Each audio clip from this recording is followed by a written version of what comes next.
Hello, everyone. Welcome to the Japan Lens. My name is Lefteris Kafados. Today, we're very excited to have invited Ms. Iida Moeka to speak to us about various trends in Japanese society. I will briefly introduce her. Iida Moeka studied at Sophia University, where she majored in cultural anthropology. She studied abroad at the University of British Columbia and spent time in Vancouver. She is fluent in both Japanese and English and has experience using those skills in translation and interpretation. Prior to joining The Economist in 2021, she worked for APCO Consulting, a company specializing in PR and strategic communications. Today, she writes for The Economist on a wide range of Japanese topics and trends, including politics, society, and culture. Her long-form piece on the world's longest-serving death row inmate, Hakamada Iwao, was shortlisted for the 2026 True Story Award. I'm an avid reader of her articles, such as her recent piece in The Economist, Why is Japan Souring on Foreign Workers and Tourists? And how East Asian pop culture is inspiring Gen Z protests. She's active in many fields and contributes greatly to the English-speaking world's understanding of trends and phenomena in Japanese society. So we're so glad to have you here today, Moeka-san. Thank you so much for having me. I was really excited about this, and thank you so much for the generous introduction. My pleasure. So glad to have you. So you clearly wear many hats, and just one of them being a journalist for The Economist. Could you tell our viewers a little bit about yourself and the work that you are doing in Japan and what interests you personally? Yes, sure. So currently I work as a journalist at The Economist, which is a British newspaper, and this is just by pure coincidence, but I happen to have lived in the UK as a child. So my family went there when I was very young, and I came back to Japan when I was 9 years old. Um, and I went back to I went to a Japanese school after that. So I feel like this kind of transition from going to school in the UK and then going to Japanese school in Japan was it had a really big impact in my kind of formative years. And I grew up really questioning this idea of like cultural difference and how, different people and different cultures like think so differently and operate so differently. So that's why I developed an interest in cultural anthropology, which is what I majored at university at Sophia, at Joji Daigaku in Tokyo. And there I developed a keen interest in kind of like qualitative research. So I did a lot of research about homelessness and refugees, and it was mostly based on interviews. So I would go out doing field work, like going to homeless support volunteers and then approaching homeless people themselves and like conducting long interviews with them. And I did the same for the asylum seeker community in Tokyo. And so, yeah, like my first job, as you mentioned, was at a PR, public affairs consulting agency. But I always grew up thinking I would like to do something that would allow me to pursue my curiosity. I think I'm a very curious person and I like investigating issues and talking to people. So I feel like, yeah, my current job at The Economist as a journalist is a really good fit for me. I have to ask because it just finished. What do you think of the Takaichi Trump summit? It was about 4 days ago, I think it ended, and I know it's too early for definitive polling. What do you think? What are your impressions of the summit, and what is the sense you're getting from people around you as to how they in Japan how they think about the summit? Well, it was quite a fascinating summit, and there's a lot to chew on, I think. I mean, it's kind of funny how, and I feel like in the English language discourse, there was a lot of, coverage and memes about the kind of eyebrow-raising moments of the summit, like Trump joking about Pearl Harbor, and Right. also there was a moment where he had switched a photo of Joe Biden with an auto pen, and Takaichi saw that and was laughing, and she also like flattered Trump by saying his son Barron Trump is really handsome, just like his parents. And, there was a lot of kind of awkward moments in the summit. But Mm. actually, what's interesting is that in Japan, I feel like the dominant feeling about the summit is actually overall positive. And there's been already polling after the summit. So Mm. Yomiuri and Asahi also did a poll, and it showed that almost 70% of Japanese people have a positive view of the summit. And I think, if you think about the kind of general aim of the summit, I mean, it was set up initially with something very different in mind. So initially, it was before the Iran war, and it was when Trump was planning to meet with Xi Jinping, and Japan wanted to set up this summit to make sure to align with Trump before he goes and meet China. But with the Iran war, like all of that changed. So the backdrop is now really different. And the thing that Japanese people are really worried about with this summit is that Trump might put Takaichi on the spot and ask Japan to send over warships and help open the Strait of Hormuz. And, Mhm. Trump has been, lashing out at his allies, like first saying allies should militarily contribute and then, changing his mind and saying, actually, I don't need your help anyways. But people were still worried, like, what if he puts Takaichi on the spot? And also, Japan is, will face very severe legal challenges in order to do that. We have a pacifist constitution. And also, if you look at opinion polling, like most Japanese people are not supportive of Trump's actions in Iran. So that would put Takaichi in a really difficult position. And what if she says no to that request and then pisses off Trump and he implements more punitive measures? So that was, and also, within the realm of what could have been possible, like people were prepared, thinking also about the worst case scenario. Like, look what happened between Trump and Zelensky, like some really dramatic fallout. So people Mhm. were worried about the kind of worst case scenario, I think, and like this, we're dealing with a very unpredictable person, and nobody Mhm. knew what's going to come out of it. So the dominant story after the summit is like Takaichi in Japan left the summit unscathed. There Mhm. wasn't a dramatic fallout, and that was the kind of main feeling, I think. Yeah, like there were awkward moments, like the Pearl Harbor comment, and it was kind of funny how like Takaichi clearly she's not allowed to laugh at it, but she also can't get mad at Trump, and just don't want to cause conflict. But they managed to basically dodge a fallout by, flattering Trump and making sure he's in a good mood. I mean, the overall mood of the summit was, overall amicable and friendly. And also they, made a lot of suggestions in terms of investments. So now Japan is now suggesting, purchasing, investing in crude oil production in Alaska and purchasing oil. And, that helped keep, even though we can't militarily contribute and send warships, like that helped Trump stay happy.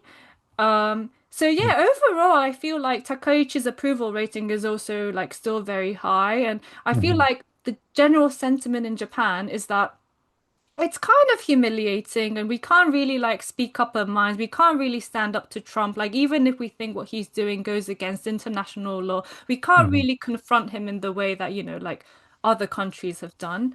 But Mhm. I think people basically have this understanding that like we are a country that's very reliant on America, and even though there's things that are humiliating and hurts people's pride, like people understand Takaichi was in a very difficult job, in a very difficult situation, and she did Mhm. a good job navigating it. And there's also been a lot of positive news coverage about Motegi Toshimitsu, who's now the foreign affairs minister. Apparently, he kind of came to Takaichi's aid in a lot of moments when like Trump would make these like really crude jokes. Like there was a moment when the Japanese journalist asked a question, and Trump said like, that's one of your guys. Like, is he a good journalist, bad journalist? Just Mhm. making these really crude jokes, and then like, Motegi just like said something kind of funny and smart, and managed to like like keep the mood amicable. So I feel like his stock is also going up. But yeah, I don't know. What did you make of the summit? One thing um, it reminded me of was in 2003, 2004, when there was a lot of pressure from then President George Bush, for Prime Minister Koizumi to send, minesweepers and send the SDF to the Gulf to support in the war against Iraq. Um, at the time, I was actually living in Japan, and I remember that there was like a kind of a drop in how positively the Japanese public viewed um, Americans. It's like, well, we don't like American policies, but we're still they still have like a positive feeling towards, say, American pop culture or pro sports or Americans themselves. And that was before there was this huge influx of tourism in Japan. Do you think that the popularity of Americans in general in Japan has dropped or is dropping? Because there does seem to be this data or this polling that suggests that, America's image has taken a hit in Japan. What do you think about that? Yeah, I mean, there are polling that shows that the kind of America's reputation or the image towards America has been like deteriorating recently. And I think that's primarily because of, concerns about the Trump administration and like America be seeming a bit more unpredictable and unreliable in general. So that has been like reflected in the polls. But I do think you're right. There still is this kind of like the cultural dimension. I mean, again, American pop culture is still very like dominant in the world, and like I think people do sort of like have this admiration for America in general, like not necessarily Trump's America, but America as a country. But something I am quite interested in is like I feel like there's maybe a generational difference, like maybe the post-war generation or older generations, the kind of, if you look at their cultural consumption patterns, like kind of Western music, like American culture was very, very dominant. Whereas like today's young people in Japan, I mean, the Mhm. domestic entertainment industry is very, very big. And also Korean pop culture is a really big deal. So if you look at the kind of music that young people are listening to, it's overwhelmingly like Japanese idols and Korean pop idols. And whenever like Western artists come to Japan, they used to be like way more popular. Now, like, I just kind of feel like America is not really on young people's minds these days. And not that doesn't mean they're completely irrelevant. There is still this like respect for America, but I feel like there is that stark like generational difference. And I mean, like China also now has a pretty big like kind of entertainment industry, like Chinese video games, like animation, movies are becoming like increasingly popular. And I wouldn't say Japanese young people are now, like more drawn to Chinese soft power than America, but there is this trend emerging. So I'm actually quite interested in like what the kind of future unfolds for young Japanese people's perception of America. Yeah, absolutely. Sometimes I got this impression in Japan that people were, had watched certain movies, seen certain shows, and assumed that, that Americans were a certain way, and that in fact, it's like, well, it's pretty different actually. And that's a TV show, This is so, and so now that you like, as you said, this generation has much more diversity in terms of, access to different types of pop culture. It will be interesting to see. Um, because there's always this talk about, when US and Japanese diplomats get together, it's like there's no daylight between us. We're the greatest of friends. And yet sometimes I wonder what exactly is underpinning the friendship, and so Mhm. I think that'll be interesting to see, going forward. Talking about young people in Japan, and I wonder what you think about their role in Prime Minister Takaichi's famous landslide victory, where, you know, as you know, the LDP was, people were saying it's on the brink of death. And then Takaichi came out and called a snap election and won over two-thirds of the seats like that. So it was this huge victory. And yet it feels like the electoral system can be kind of stacked in the favor of the LDP, and that in fact it makes me wonder how much actual support is there for the LDP. Is was this, there was this reporting in the Shukan Shincho that said that basically, in essence, Takaichi won two-thirds of the seats, over two-thirds of the seats, by only winning one-third of the votes. So I wonder, Moeka-san, what do you think about that? What's your take on the electoral or structural dynamics of elections in Japan right now? Yeah, that's a really good point. I mean, the landslide victory, like most people had anticipated that the LDP is going to win a majority of seats and it's going to be a victory for the LDP, but I th don't think anybody really predicted the scale of the victory. Like I spoke to LDP insiders as well, but even they were surprised. Like people were like, we have no idea what just happened. It's the biggest victory ever in the LDP's history. But if you look at the actual voting patterns, as you mentioned, like in terms of the number of the percentage of votes they actually won is actually really not that significant, and yet they managed to like win this many seats. So I feel like Takaichi's popularity is actually, it's definitely there.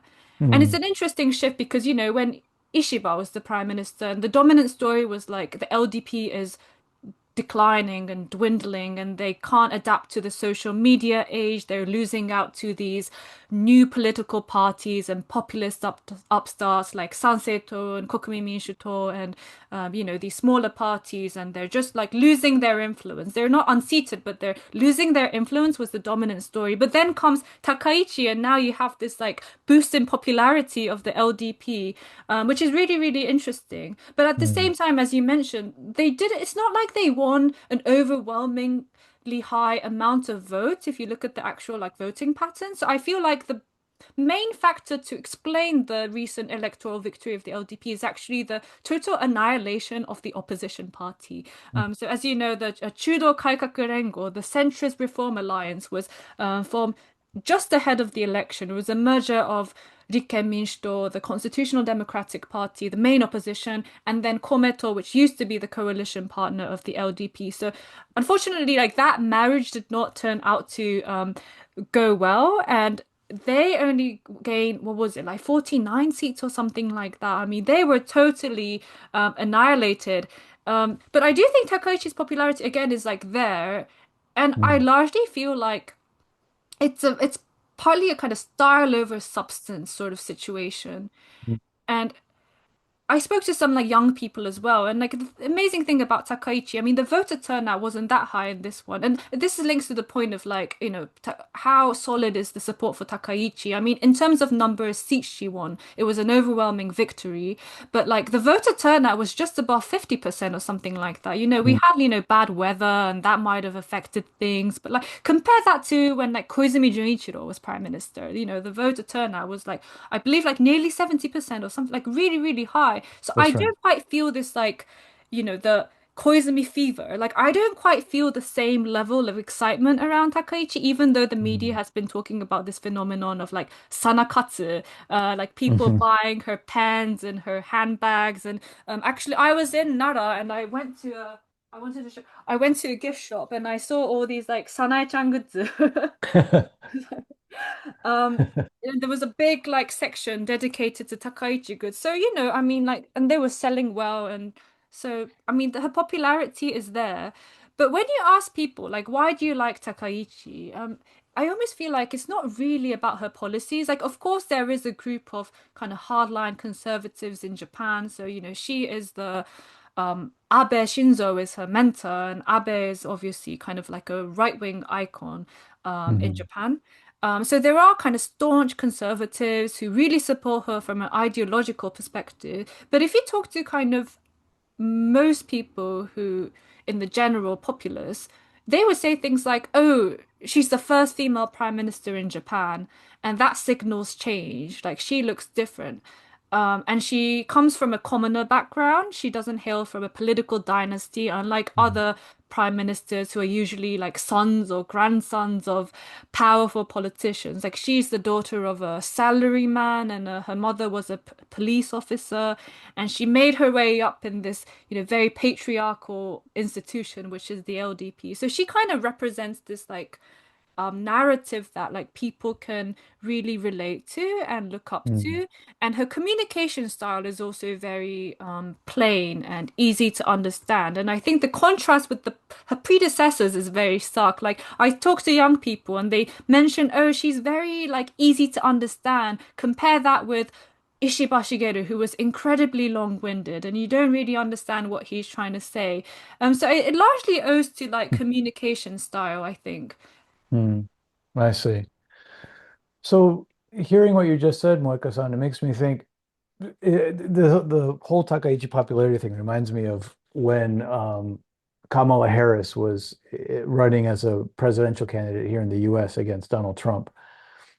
And there was this period where this pop culture icon said, "Oh, she's brat," and it kind of triggered this like wave of "Oh, what is brat? Brat is so cool," and it looked like it was really going to turn the tide, there was this moment where it's like, Mike, this could really change, the course of the election.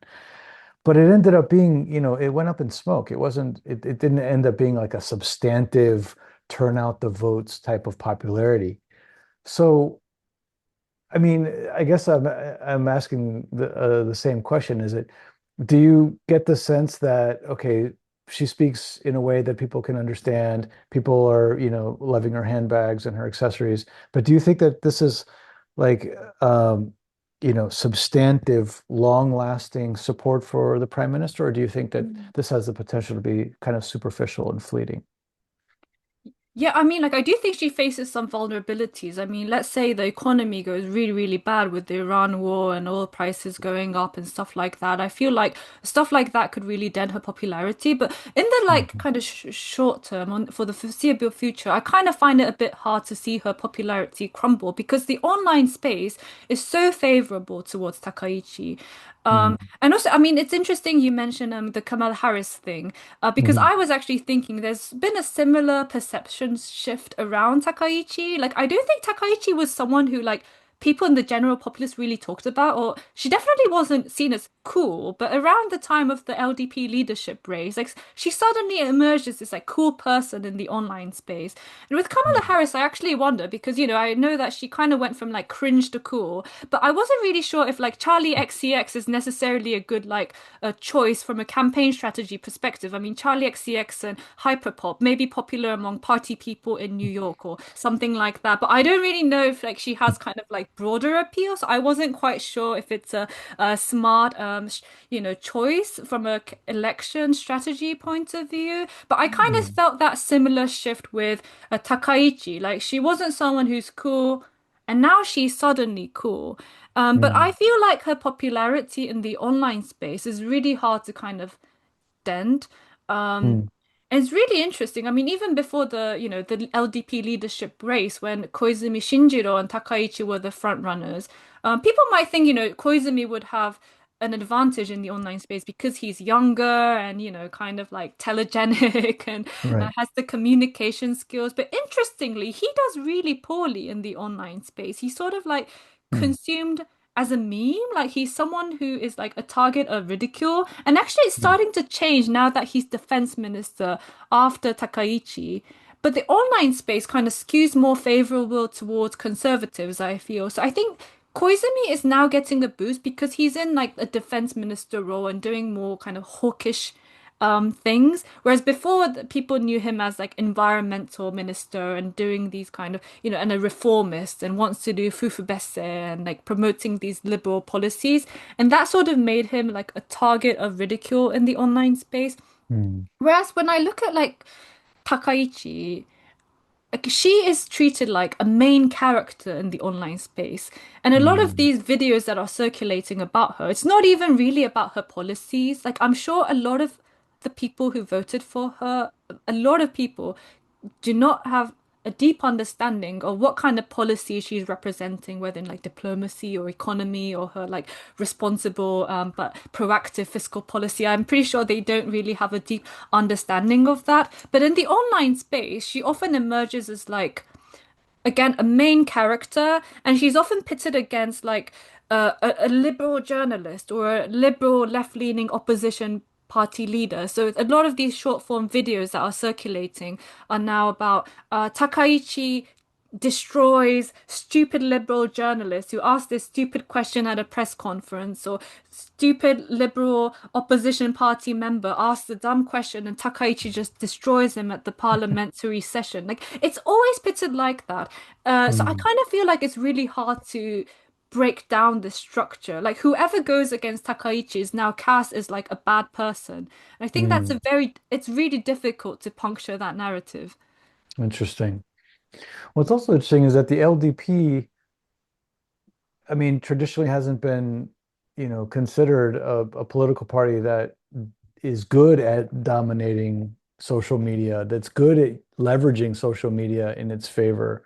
And in contrast, like you said earlier, Sanseito, they rose because of social media. I mean, almost exclusively because of social media. And so it's interesting to see this, new upstart party use social media to gain traction, and then around the same time, Takaichi is, using social media. Do you think that social media, I'm sorry, that Takaichi took a page from like the Sanseito playbook, or what do you attribute her strong social media presence to, in your I opinion? mean, I do think it's not just Takaichi, but a lot of LDP politicians are like looking at the success of these smaller parties. I mean, I think in terms of social media campaigning, a big turning point in Japan was the Tokyo governor's election, which Mm, was that 2024, 2023? yeah, right. 2024, when Yeah, Ishimaru Shinji, who comes from this small town in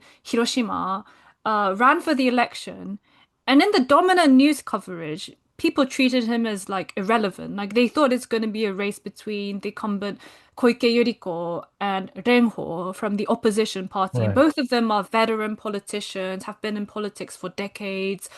They thought it's going to be a race between these two, and Ishimaru was sort of treated as like, oh, like he's not really relevant. But then like voting day comes and he ends up coming second. Like he beat Renho. Couldn't even come second, and that's the thing where it's like really hard to tell how much this online hype translates into actual voting. Like with Kamala Harris, it turns out it didn't maybe necessarily didn't turn into, concrete voting patterns. But like with Ishimaru, I was also thinking, well, he's very popular in the online space, but how many of these young people who are liking his videos, how many of them are actually going to show up and vote? Turns out Wow. that many of them actually did vote. Mm, And I think that was the moment where a lot of like politicians were, looking at it and like really noticing that like social, we need to, figure out how to use a social media. And, I mean, Takaichi's predecessors, like Ishiba, for instance, like couldn't quite figure out that playbook. right.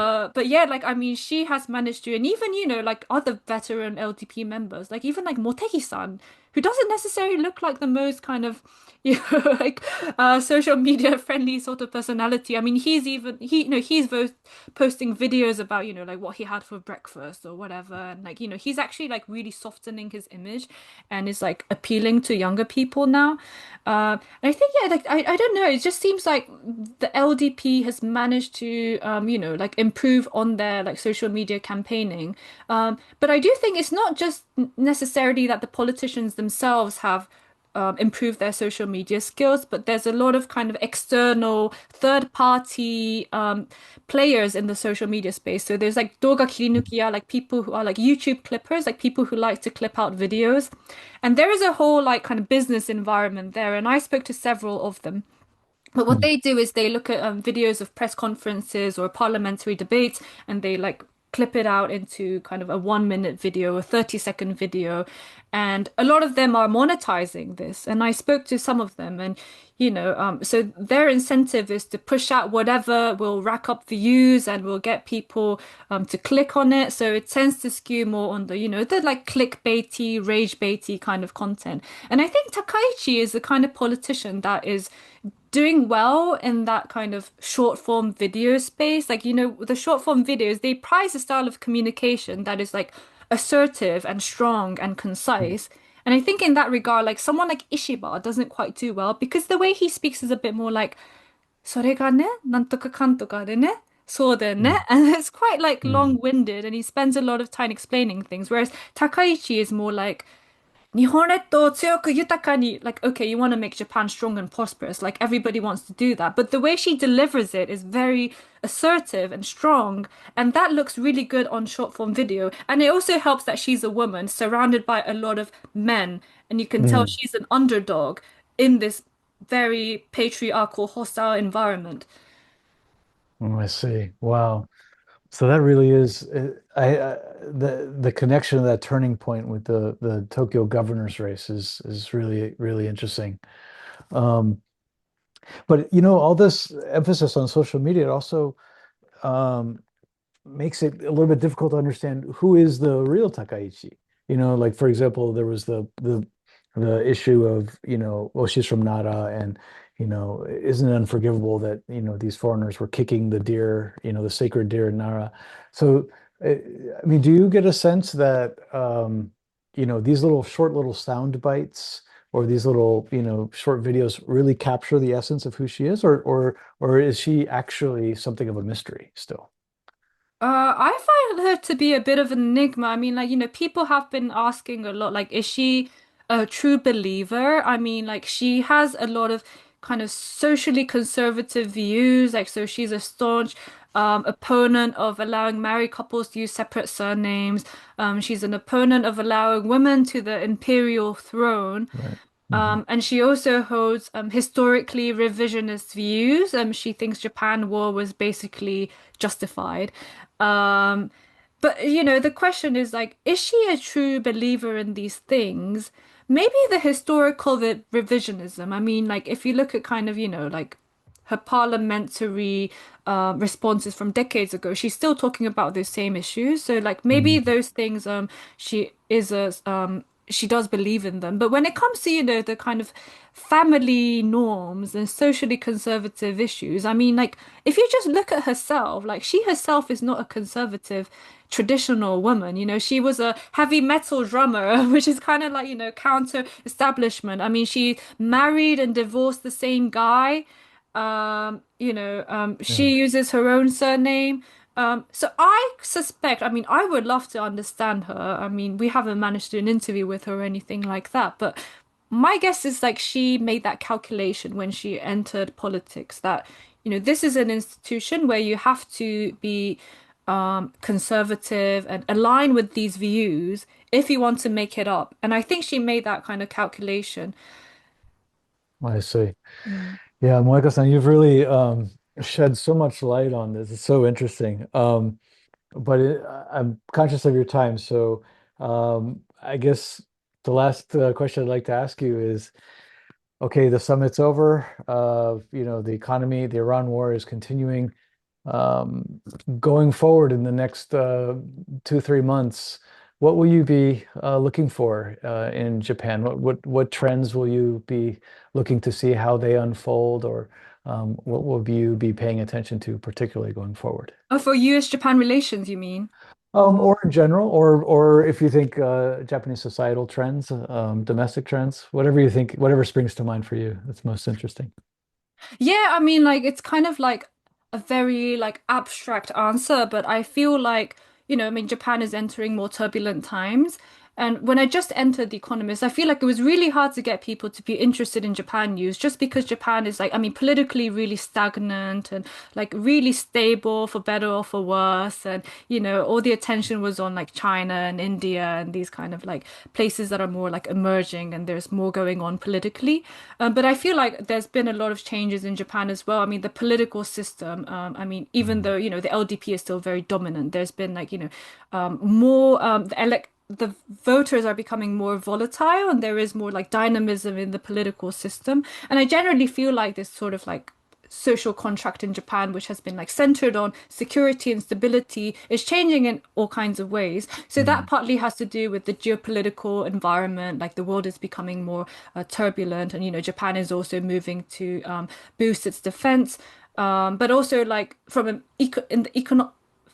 in terms of economy as well, I mean, like we've had like decades of deflation, and now we're seeing inflation, which is causing a major shock to the Japanese psyche and has like major political consequences as well. And Mm. even in terms of the labor market, if you look at young people's attitudes towards jobs, I mean, it's totally normal for young people to switch jobs, which is totally different from the traditional lifetime employment salaryman model.